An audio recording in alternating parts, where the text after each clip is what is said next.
Hey guys, welcome back to Community Starcraft 2. I'm your host Magnet, and as you can see, TvZ scouting is on the menu today as we just got done with TvP. And I don't know what else to say since we already know what this is about, so let's just go ahead and jump right into the game and not waste any time whatsoever. Make sure I got some music on so you guys have some sick tunes to listen to while we talk about the game. So we're going to be talking about two players, and the one player we're looking at today is Maru, who is probably the best Terran in the world. I'm really glad I could get my hands on his replays. And by probably I mean it's hard to argue against that. But he's playing against Symbol. This was from Season 1 GSL. So these are a tad old, but again, just having access to these replays is such a luxury. I'm just going to go ahead and fast forward here up to a point where it's going to start to matter. So basically when you're scouting your opponent, you need to figure out what's going on and react appropriately. That's the whole name of the game. We'll just fast forward up until a point where it starts to matter. Now, pretty much every Terran will open up Reaper nowadays. It's kind of rare to do anything else. I guess Command Center first is kind of a thing, but at the same time, Reaper is just so strong, and there's almost no reason not to do it if you have the multitasking to do it. So I would really practice stuff like this because Reaper builds kind of indirectly give you a lot of scouting information anyway. And I'll explain why. So the first Reaper's on the way right now, mining gas of course, and you're just going to continue to mine gas off this one because right after the Reaper and Command Center and whatnot, you're going to go right into a factory. And the factory is going to be for continued scouting and harassment with Hellions. So the first Reaper comes out, and the information you're going to want to look for is, of course, is there a hatchery here? If you were being attacked really early with like a 6-pull or something, I'm pretty sure the 6-pull would get there either as your Reaper was leaving or right before it finishes. So in that case, you would just leave your wall closed, kill the Zerglings, and repair. That's really easy to hold off. Almost nobody ever does that. The only time I've ever seen that is really in response to a Command Center first, and that was just a straight up guess. So yeah. So Reaper coming up here, gonna see the hatchery is already done. Hatch first is what most of your opponents will be doing, considering that's the most stable build. So the Reaper is going to come in here. He's going to want to check to see if there's gas mining going on, which almost always there will be, just because a really fast circling speed is important in this matchup. So that's what you want to look out first. But secondly, there's one option you can play here. I don't know why my sound is off. There's one option you can play here, and that is what the timing of your third Command Center is. So if this Reaper can see if you're continuing to mine gas after they've already started speed, and you can see speed started because the pool will kind of like jiggle a little bit. It's hard to tell, but if they continue to mine gas after this, that could mean that they want to get aggressive before taking a third base. And the reaction here is that if they've stopped mining gas and if they have any interest in taking a third base, which stopping mining gas will mean, then that means you could probably take your own third Command Center at home, if you want to go that route. If you just take a blind Command Center and you don't know if they're still mining gas, then that's going to be a pretty big risk. But the build that we're going to see Maru do is actually quite safe. What he does is he opens with a Banshee afterward, and doesn't go for a super fast third Command Center because the Banshee is going to be continued scouting and harassment anyway. So he's going to play a little bit more of a low economic game. And you'll notice that he produced 2 Reapers. The second one is back at home because he realized that he wasn't getting attacked by Zerglings, so he just keeps that second one back here. Either way, the worst it would have done is probably killed this SCV, not a huge loss. But the Reapers, I mean, they're really only for scouting, and then they're going to be paired with these Hellions that start coming out. So you're going to start getting Hellions out to pair with your Reapers, and you're going to kind of own the map for a little while. One thing you can do with your Reapers that's really smart that I don't see enough people doing, though, is instead of bringing them back home for a long period of time, that's assuming you're not being attacked by any Zerglings or anything. I guess it's a little more risky than I give it credit for, but if you can deny this drone from ever taking this third base, that's a really good play that a lot of people don't do. Maybe just out of paranoia, I'm not sure, but either way, it's pretty worthwhile to block this because otherwise they get it down, and then you come later with your Hellions and Reapers to try and stop them from pushing creep over to that third base. So we'll just continue on here, fast forward up until a point where we can start to divulge more. Now, like I said, Maru is going Banshee, and the Banshee is going to be for continued scouting throughout his bases. So if you see something like a Roach Warren coming up and quite a bit of gas mining, then you know that that could be for some type of big Roach attack. You can always use your Banshee to scout for lair.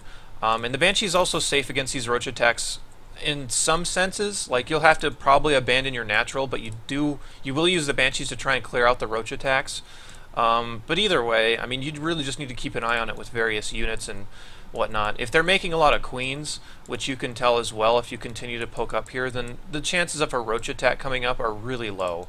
So there's a lot of different information that you can get just based upon what you see with your general harassments. Now, these harassments, again, aren't meant to do a whole lot.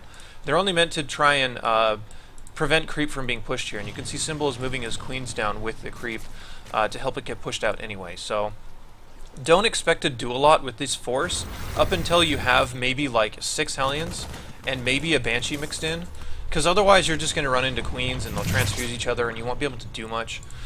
So this is actually much more of a scouting force than you would think.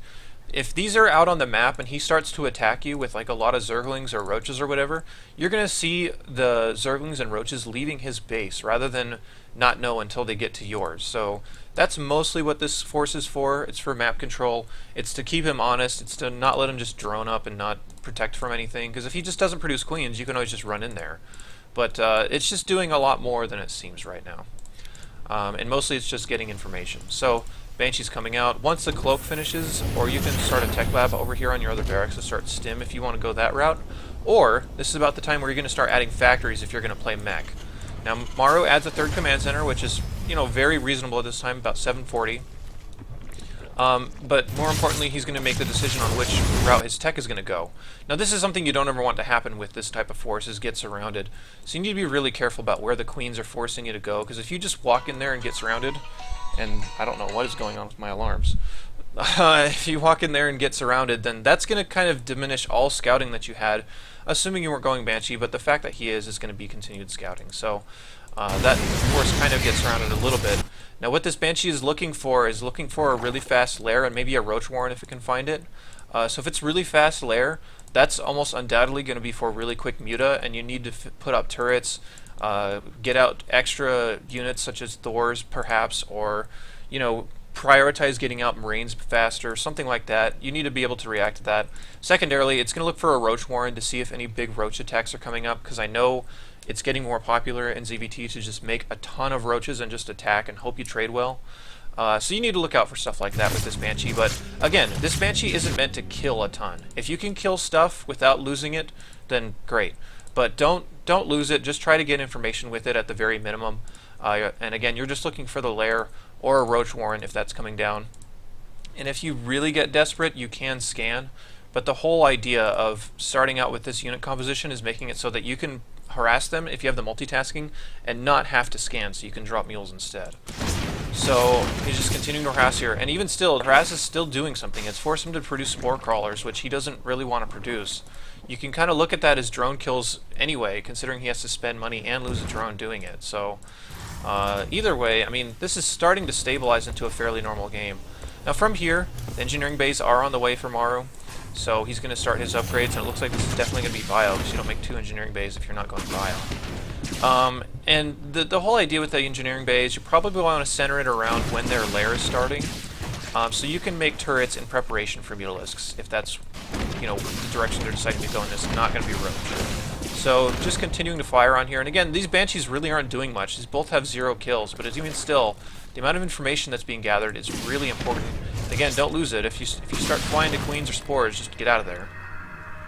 And again, I should mention that all this scouting does require quite a bit of APM, so I would really only be this aggressive with your scouting if you're able to keep up on everything else at home. So this is something we don't pay attention to very often. It's just that, look how much Maru's doing with those Banshees and look how much information he's getting. But this only works if you can continue to produce SCVs and get all your buildings and operation up at the same time anyway. So I need to mention that so people aren't just like, well, I do this and then I'm already behind by like 20 workers. So there's a lot to do. So continuing on here, I'm just going to fast forward a little bit. This is about as normal of a lair timing as you can get. It's actually even just a little bit late. I don't know why it's not centering on there, but it's right here. And by this time, you have to figure, alright, well, it's got to be on the way sometime. Once you see the lair starting, or if you don't know by about 9:30 or so, just put a turret in each mineral line just to protect from muta harass. And then you're going to get out on the map with your first couple of medevacs anyway, which is something I've said a lot in other videos that you may have seen. And getting out on the map is going to kind of produce, or rather force him to stay at home anyway. So this is kind of indirect scouting in the sense that you're kind of forcing him to play your game. And all the reactions and stuff are really easy to see and they're really normal. This is something you need to be careful of too, though, is these little random run-bys of Zerglings. If you can spare it, I would actually just sit a Marine somewhere over here so you can see these coming, so you can at least close your wall in time. Because sometimes these will get into the main base and it'll do a lot of damage, and one Marine is really worth that information. I would rather lose one Marine over losing 4 or 5 SCVs every day of the week, so even Saturday. Anyway, so a little drop coming in here, and the funny thing is that he knows he's able to do these little drops as long as there aren't mutas on the map, and he was in there for so long, he knows the mutas won't be a threat for quite a long time. So this is the example of what information can get you, and open up opportunities and stuff like that. Yeah, he needs to kill that Overlord. So he comes in here, starts to kill a whole bunch. The Spire is now on the way, which, I mean, based upon the lair timings, you can already figure that would be on the way anyway. And of course, with these first 2 medevac timings, if you ever get in trouble, you can just pick up and go away. But even still, he's getting a lot of information. He doesn't see any roach warrens. He sees the lair is basically done. You could probably see the Baneling nest if he got in there far enough, which roach bane is kind of a thing, so I guess that's not too much information. But if you saw the Spire, that would really let him know that it is muta for the long haul. One thing he's being kind of lazy about that I really don't recommend is putting those turrets up. I think he might know Symbol enough to know his playstyle, and that's one of these things I kind of have to handicap this information with. That sometimes these guys just kind of counter what they're used to seeing from these players. But either way. So he's got those going up, and then one last adjustment you need to make is you need to make adjustments to his unit composition, and the only way you're going to know his unit composition is by just fighting him and seeing what comes to report. In this matchup, you really should be the aggressor throughout most of the game. It's up to Zerg to try and stop your pushes, so that should be how you engineer your games. But what comes to fight you is going to be really important, and mostly if you're fighting Mutalisks, it's going to be his Mutalisk count. Some people, especially like Symbol, which we're going to see in this game, like to stay on Zergling Baneling for a really long time and not mix in too many mutas because they just either don't have the control or they don't feel confident enough in counterattacking with their Mutalisks enough. So you need to kind of base your production around the Mutalisks. And what I would really like, if you were running in this matchup, is 2 factories. The reasoning is that if you have 2 factories, then you can produce Hellbats or Mines off of one, which you're going to probably want.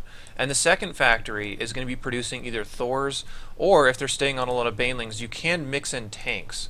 They're a little harder to control, but either way, you can also just keep it naked and produce extra mines up there if you want to. Or you can just not use it until a time that you're going to need it. So the second factory is something that I really like, and you need to customize your production of that factory based upon what's coming to fight you. So if they're making a lot of Mutalisks, you want to customize that probably with Thor, but if they're not, you can customize it with something else or nothing if you want to. So coming up here, I mean, this is pretty much the phase of the game where they both know what's going on. Like, Maru hasn't seen any Mutalisks yet. The timer's at 13 minutes. He knows this is probably going to be more of a Zergling Baneling force for the rest of the game rather than Mutalisks, so he can customize his production to whatever he wants. And there's not a whole lot more to say about this match from this point, so let me just go ahead and jump into the next replay we're going to look at. And I try to vary these up with different types of games so that we're not just looking at the same thing over and over. But TvZ is just so mapped out that it's kind of rare that you're going to see much different than that. So this is one of those games where you're going to see something a little different. This is Jakji, who's our Terran that we're going to be looking at. He's facing up against LZ, who's honestly a Zerg I don't know much about. I just see him in Premier League in Europe every once in a while. So this is an interesting game, and it's kind of similar opener to the one we just saw. So we might just be trudging through the same information, but most games are going to look just like the one you saw us look through last time for Maru, at least on the professional level. And honestly, the pros do this for a reason, and you should try to emulate it as much as you can because that's what's successful for them. Obviously, you can do different things like mech or whatever else you feel comfortable with, but it's hard to map out unusual playstyles, and the only thing I can really map out is stuff that works at the highest level. So if you're kind of wondering what to do, I would just try to mimic these guys as much as possible. And yeah, this is going to be a Reaper once again from Jakji, so we'll just have to kind of gloss over this information once again. But basically, all you're going to look out for is the extra gas mining if you're thinking about taking a third. You can go Banshee, but if you don't, then you want to get a faster command center more often than not, and that's based upon what the gas mining is doing. So in this game, he comes up here, he's going to see the gas, And if he stuck around, maybe if he made one more lap, he could come back around and see if this was still being mined from. So you can see the Zerg is pulling drones off of there. But Joxy, I think, if I remember this game right, it's hard to remember all these, but if I remember this game right, he just says, forget it, I'm just going to take a third command center anyway. At least I'm pretty sure. Maybe I shouldn't say anything quite yet, but the Hellions are coming up now, and this is all really, really normal for this matchup right now. Once those Marines finish up, just go ahead and drop that on there. And no, he's actually going to go for a starport as well. I think this is going to be for Banshee as well. So yeah, this is going to be the pretty much exact same type of game as we saw from Mara, but I want to get to this scouting read that we can see a little bit later, and I'll just kind of fast forward pretty fast through this before we get there. So again, Cloak and Banshee coming down. This is the one thing that I wanted to show you guys, and this is why staying out on the map is important. So number one, he's denying a third base. This could have already been down by now if the Zerg was a little more aggressive, but he's also denying creep from being pushed there, which means it'll be harder to protect that with queens. And maybe a little paranoid. The Zerg is dropping all these buildings and walling off here and building a Roach Warren more importantly. So the play comes now as far as when Joxy can scout this and when he can start to react to it. So either a Roach Warren this quickly is going to be, they're going to be on Roaches for a long time, or they're going for some sort of bigger Roach play. So he's going to come up here. If he could click on these buildings fast enough, he would know that this is Roach Warren. But honestly, this doesn't really make sense for anything else. 2 evolution chambers, and you don't want to expose your Baning Nest like that. You don't want to make a third evolution chamber, so maybe he could just figure that that's a Roach Warren. Either way, he's going to jump up a Reaper in here anyway and try to get it, but he does get surrounded, so that's unfortunate. That was actually a pretty nice play from the Zerg. Additional supply depots required. Now what Joxy's doing in response to this, he's saying, okay, well, this is either some big attack, because you haven't taken a third base yet, or this is going to be for some longer term Roach play. So I'm just going to grab a couple mines. I'm going to drop these mines down around here, and if you try to attack me, at least they'll do quite a bit of damage before I have to deal with it. And of course, having this out on the map is going to give him a lot of information as far as what's going on so far. And he's still got to be really suspicious, because it's like, it's about 8 minutes. I haven't seen really any units. You haven't even tried to take a third base yet. What on earth are you doing? So this is why keeping those Reapers alive is important, so you can run back up there and see what's going on. So continuing up here, the Reaper's just trying to not die for a little while, and of course the Banshee shows up, so you can scout with the Banshee. Banshee sees a done lair, so he has to be like, okay, is this for really fast mutas, or what is this? So again, he can figure, more than likely it is the, yeah, okay, he did rescout it, so never mind. He knows now for a fact that it is Roaches, so it's not going to be anything like Mutalisks really early. So his customization to this needs to be Marauders, probably tanks eventually if they're going to stick on Roaches, but he's adding extra barracks, he's getting these mines up here, which we can see him producing right now.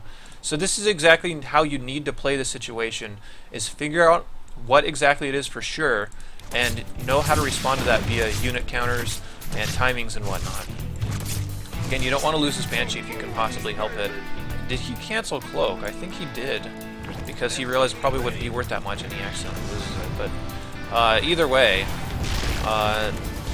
going on forward here, this is going to be a fairly unusual game, something you don't see terribly often. I want to get to that part so we can see Joxy's reactions. But so far, we've seen him react to the Roach play, and since he knows this is more than likely a timing with Roaches, he's just going to fall back here and try to establish as much as he can on the high ground.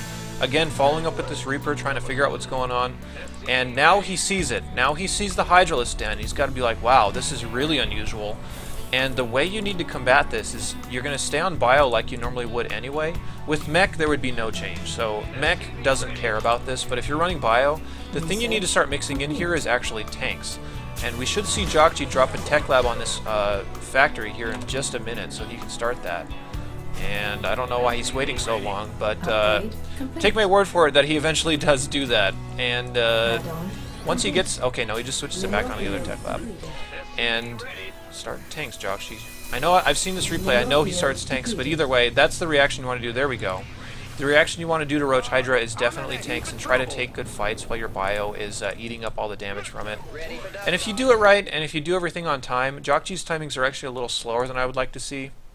But if you do everything on time and get good positioning, you should be totally fine in these fights, and that's the importance of continued scouting, because if you tried to do just straight up bio, maybe mines and stuff mixed in with it, and they just came with Roach Hydra, you'd have totally the wrong composition. You'd probably just get run over. So that's the importance of figuring out what's going on, kind of staying on top of that.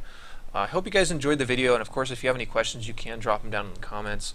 The last scouting video will be for TvT, which finding replays for TvT nowadays is super hard because there's just no Terrans in high-level WCS matches anymore because of whatever reason or another. But either way, I guess I'll see you guys very soon, and look out for that video.